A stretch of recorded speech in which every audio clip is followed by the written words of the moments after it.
Hey everyone, it's Deja from CrochetEverAfter.com. Today is our newest motif of the month, January 2016, and this I'm calling the flower in the square. So I'm going to show you how to make this flower, and the square is actually connected to it. So it's kind of a cool one piece, no sewing except for the ends, needed three-dimensional motif. It's really not that hard. It may look hard from the instructions, but once you see what we're actually doing, it's really simple. So medium worsted weight yarn. This is kind of a tealy blue and a pretty green. I'm using a 5mm USH hook. So I'm doing that so it's kind of nice and stiff. I want the 3D effect to kind of, I can pull these up if I want and they'll stay. If I use a bigger hook, it's going to be a little bit more floppy. Not a horrible thing, but I kind of like how stiff it gets with the H hook. So you can go up to like a J if you want to make it a little bit more drapey.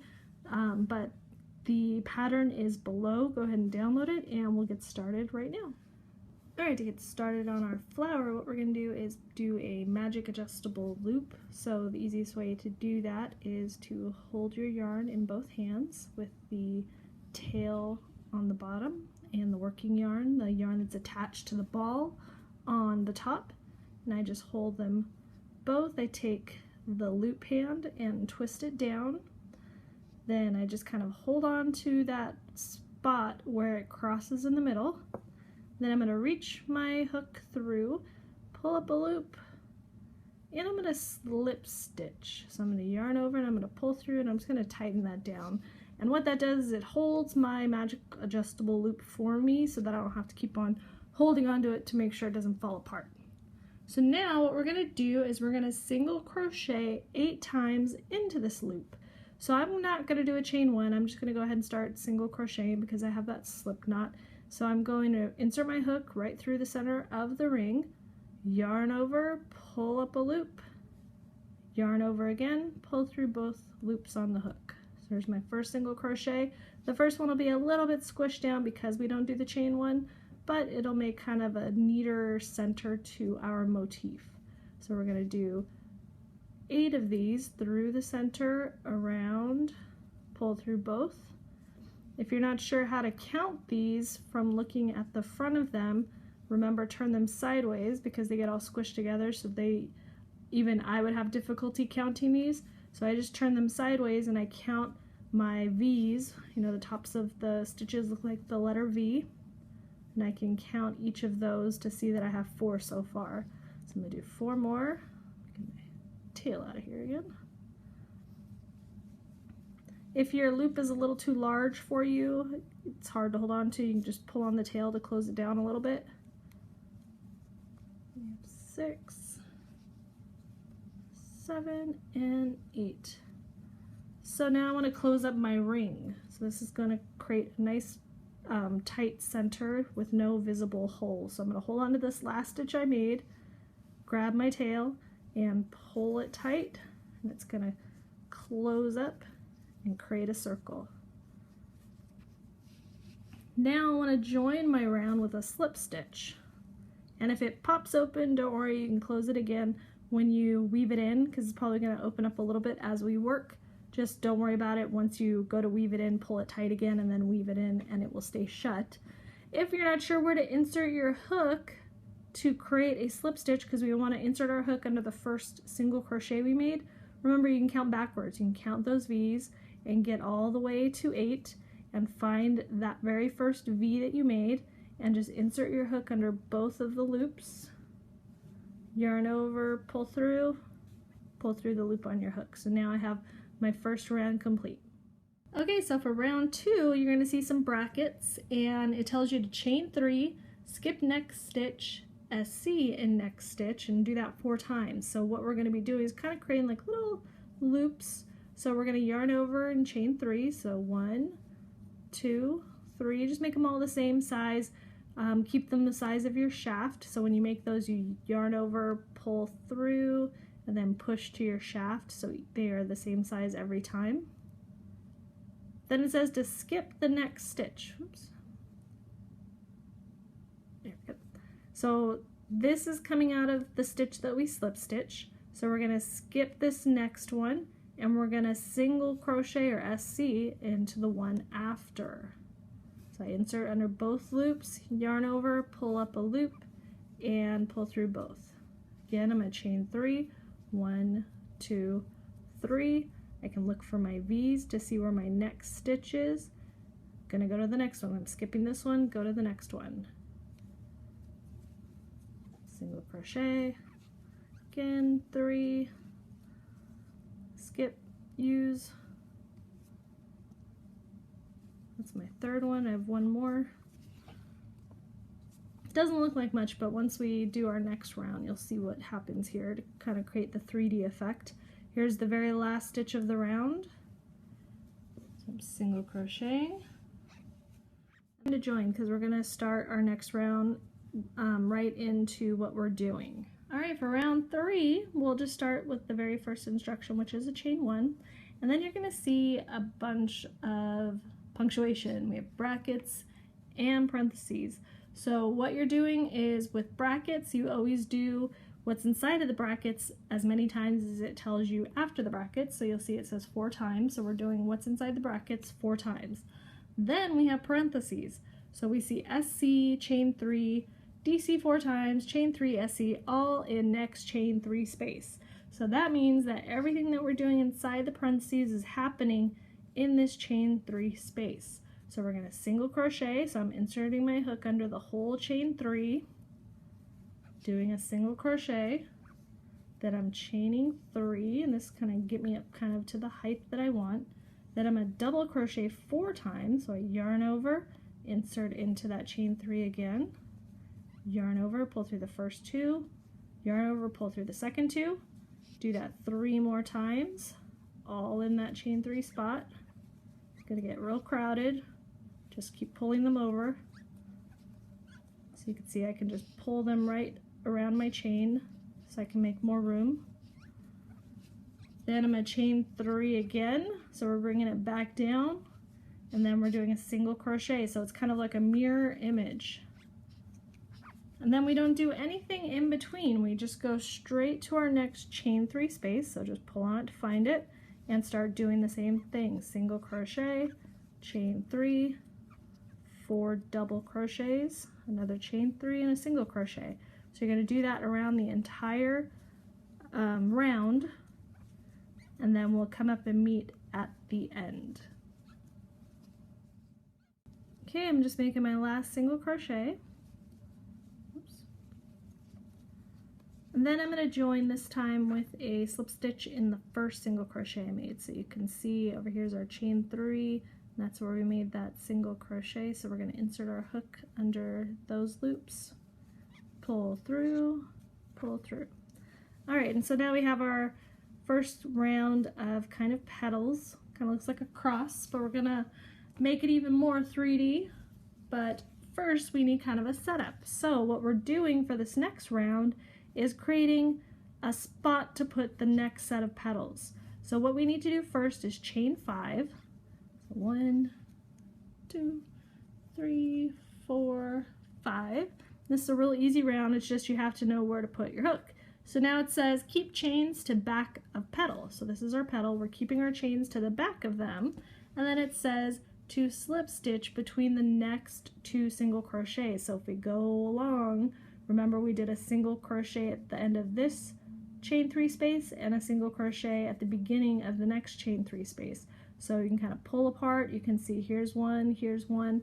We want to slip stitch between them. So technically it's like we're doing it in the second single crochet, but it's a little bit easier to understand when you say in between rather than second single crochet of or first single crochet of second petal. It's just a little bit less wordy. So you're gonna, let me show you that again since I didn't even tell you. So I'm gonna insert my hook under the 2 loops of that second single crochet, yarn over, pull through the loop on my hook. You notice I always do my slip stitch in 2 steps because trying to get through both loops at the same time, nearly impossible. So again, we're going to chain 5, 2, 3, 4, 5, head over to our next set of single crochets. Here's 1, here's 2, go ahead and insert my hook there, yarn over. And usually when I do like a slip stitch, I'll kind of make sure that my loops are all the same size, so if I pull through real tight, it's going to give me a real funky slip stitch. So keep them nice, same size as your shaft. Pull through the second loop. And notice I always point my hook towards the stitch when I'm trying to get through. Go for my next one here. So what I mean by that is that when I'm going to go through this loop, if I just keep coming this way, that's why it's impossible to get through both at the same time, because you need to kind of point your hook down towards the middle of the stitch and then pull it through, and that's going to help you get through, oops, lost it, get through your slip stitch. My plies. If your plies get like this and you don't know how to put your hook in, just keep pulling it out until you get a nice length, and it'll kind of put the plies back in place, and then you can pull it down. So again, last 5, 3, 4, 5,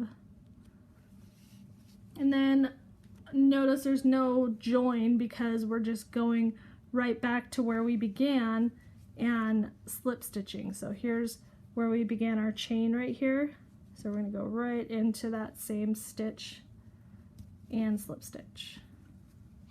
Now we're ready for our second set of petals. Okay, so you're going to see the next round is very similar to this round of petals, except we're just using more double crochets. So we have all of our chains in the back here that we're going to be working through. So we're going to start with a single crochet, so you can kind of just turn your work a little bit so you can see the chain better. And then we're going to chain 3, and then this time we're going to double crochet 10 times. So it's going to get really crowded now. We only have 5 chains for 10 double crochets, so you're just going to keep pushing them over to get them all to fit. And then the same thing, we're going to chain 3 and then single crochet to get back down to begin the next petal. I am not counting. Let me see how many I have. 1, 2, 3, 4, 5, 6. See, I'm already running out of room. 7. Just pull them over. That's how kind of you get the 3D, because it kind of ruffles them up. 9 and 10. Then I'm going to chain 3. Oops, I lost a ply there. 1, 2, 3, and then single crochet back down. See, I just barely have enough room for everything to fit, but it gives this nice ruffled look to it, and this one pops up. So now we have that 3D effect. So we're going to do that 3 more times. Again, single crochet, chain 3, double crochet 10 times, chain 3, single crochet, and do that all the way around, and it will meet up at the end.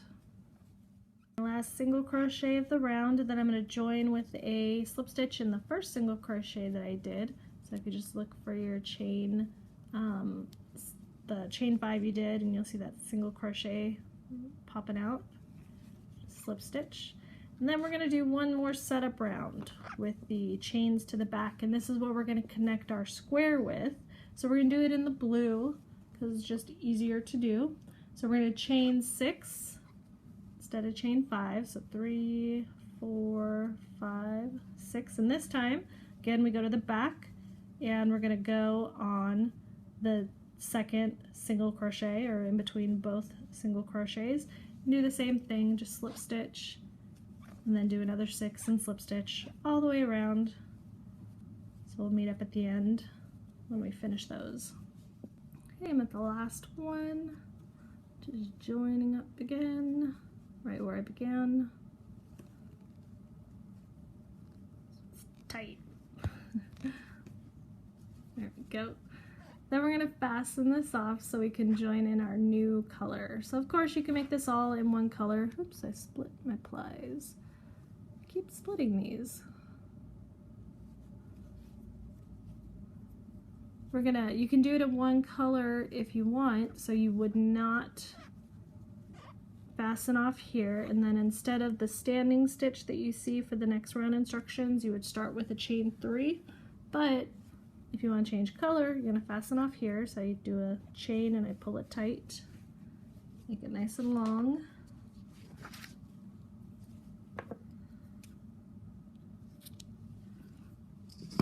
Pull out the tail, Save that for later to weave in. Then I'm going to grab my green so we can start the next round.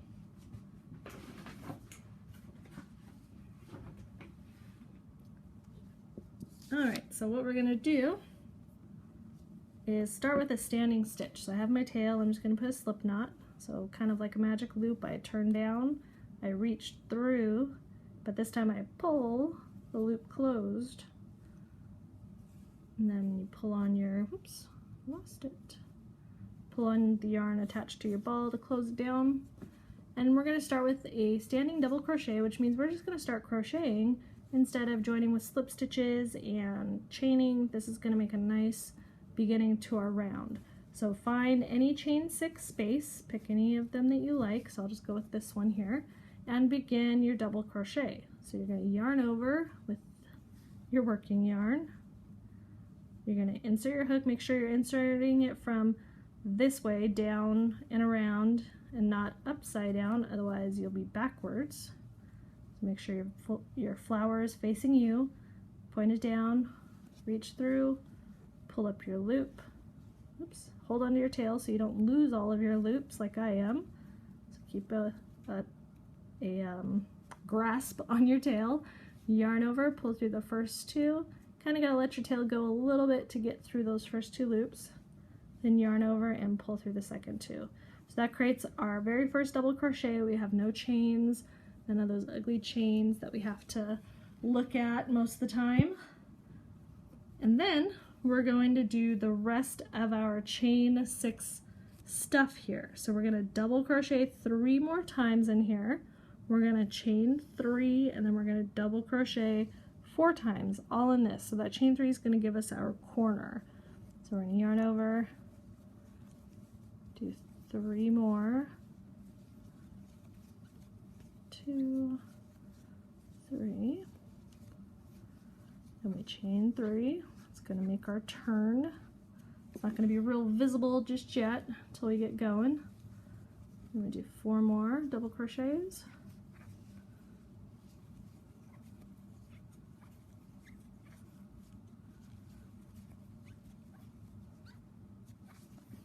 Now you can see it kind of looks like a corner. So we're going to repeat this in each of our chain 6 spaces. We're going to double crochet 4 times, chain 3, double crochet 4 times. So there's nothing in between. We just start double crocheting. It's going to be a closed kind of square. So continue that around and then we'll meet up at the join.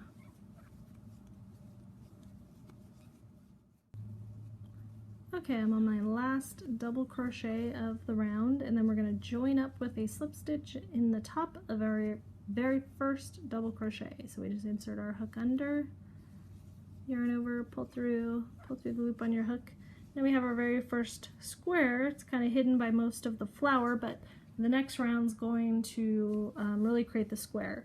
So I have a chain 3 for the first instruction. You can do the tall chain, so if you watch my videos, you know you can tall chain, pull through, and then start your double crochet in that same stitch, and it will reduce the look of the chain 3. It'll kind of be hidden when you join, but I'm just going to keep this simple for here, and I'm going to chain 3. That's going to count as a double crochet, so it's going to count as my very first stitch. Then my instructions tell me to DC in each stitch to the chain 3 space. So I yarn over, I don't work into that double crochet that I just chained 3 out of, so I should have 3 more till the chain 3 space. Okay, and now that I'm at my chain 3 space, we're going to create a new corner. So to do that, we kind of just repeat what we did before with the chain 3, but we're going to add double crochets on each side. So I'm going to do 1 double crochet in the chain 3 space. This is just helping me increase it. Then I'm going to chain 3 and I'm going to do a double crochet on the other side. And then I just do the same thing. I'm going to double crochet all the way to my next chain 3 space. So you'll see stars this time, or little asterisks. And what that does is it tells you to repeat what you see within the asterisks over as many times as it tells you. It's kind of like brackets, but it's a little bit, just a little different kind of depending on what you need the instruction for. So now it's telling me to double crochet again all the way to the next chain 3 space. So I just go in all 8 double crochets that we made on the previous round. And then we're going to do that same chain corner, double crochet, chain 3, double crochet. Here I am at the corner again. So I double crochet inside, chain 3, and 1 more double crochet. It's real basic. Just keep on doing that till you get to the end, and then we'll join up. Also make sure that when you're working this very first double crochet that this double crochet doesn't cover it. Usually that happens if you have like a lot of double crochets, not normally if there's just one, but sometimes it can get covered. So you can see if I can pull it over to where it kind of covers that stitch. So make sure that where your stitch happens, even if you pull on a little, you'll see a little hole right above it. That's where your hook should be going. So keep on going around, and then we'll meet up at the end. There's my last double crochet for the round. Now we're going to join up at the top of our chain 3, so we count 1, 2, 3. I usually catch 2 loops when I join, so the back loop and the bottom bump, and pull through. Now we just have our final kind of finishing round. So you could technically stop here if you're making like a blanket, because when you join them it'll kind of create another round, but I like to do this final round of single crochet just to give it kind of a nice edge. So I'm going to chain 1, and then I'm not counting that as a stitch, so I'm going to single crochet in that same spot where I joined, so you can see that hole right there. I'm going to single crochet there. Then my next one is usually the weirdest looking stitch to work into. It kind of pulls up in the back there, so you still want to go under both loops. And you can make a different kind of effect if you go just into the back loop, and this front loop will be shown if you go around, so you can do that as an alternative too. But we're just kind of doing the same thing we did in the last round where we double crocheted in every stitch. This time we're single crocheting in every stitch. And then when we get to this chain 3 space, we still need to kind of add a couple more stitches to make sure that our round stays flat and even. So I'm going to put 5 single crochets in here. So this is where your stitch might get a little covered up, how I was talking about in the last round. So when I do 5, you'll see what happens here. It kind of covers that double crochet. So now you can see that it's a little bit masked, so I want to pull it over so I can see it, and then single crochet into it. So again, we're just going to go all the way around in each stitch and then put 5 in each corner, and then we'll meet up at the end. Here's my last single crochet, and then I'm going to slip stitch into that very first single crochet to join, and then I'm going to fasten off. And my motif is done. Not too many ends to weave in, there's about 4. Just keep them in the same color, so keep your green and your green and your blue and your blue. You can kind of run the blues around the edges here, that'll fit in nice and easy. So once you're all woven in, you can see all I really need to do is give this a tug, and then kind of, one of my petals went to the inside there, just pull that out. And then you can see a woven in version here. So just all my ends are woven in. I like this square a lot. It's really pretty. It's not that difficult, even though there's like color changes and kind of strange instructions. It's really not that bad. This would be a really cool kind of blanket. It would give a really neat 3D effect. So that is the flower in a square motif. If you have any questions, leave them below, and thank you for watching.